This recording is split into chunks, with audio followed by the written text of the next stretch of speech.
മഹത്വം. നമ്മുടെ പ്രതിദിന ആഹാരം ഏപ്രിൽ 26. ശക്തവും നല്ലതും. വീടു പണിയുന്നവർ തള്ളിക്കളഞ്ഞ കല്ല് മൂലക്കല്ലായി തീർന്നിരിക്കുന്നു.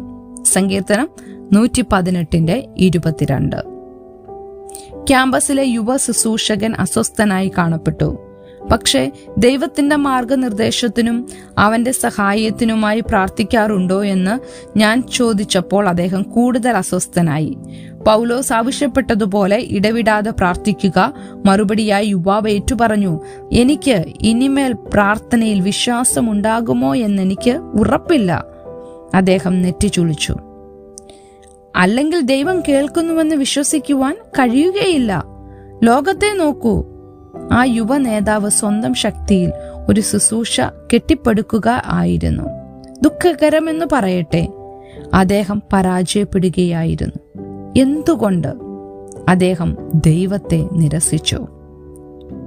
സഭയുടെ മൂലക്കല്ലെന്ന നിലയിൽ യേശു എല്ലായ്പ്പോഴും തിരസ്കരിക്കപ്പെട്ടിരുന്നു. തുടക്കം മുതൽ തന്നെ. വാസ്തവത്തിൽ തന്റെ സ്വന്തം ജനത്താൽ തന്നെ തിരസ്കരിക്കപ്പെട്ടു. പലരും ഇന്നും യേശുവിനെ നിരസിക്കുന്നു.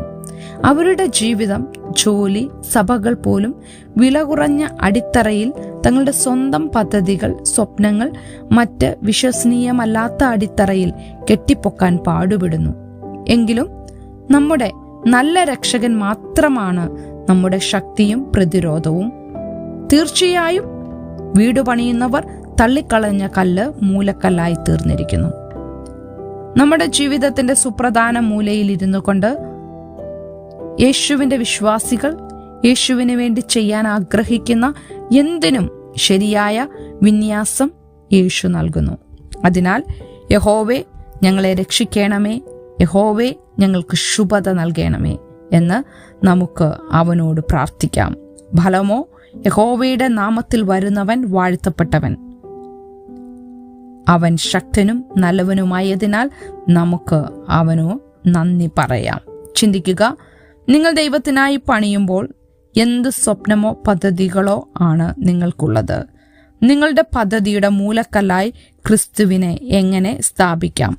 അത് അവനു വേണ്ടി എങ്ങനെ നിർമ്മിക്കാം? ദൈവത്തിന് മഹത്വം.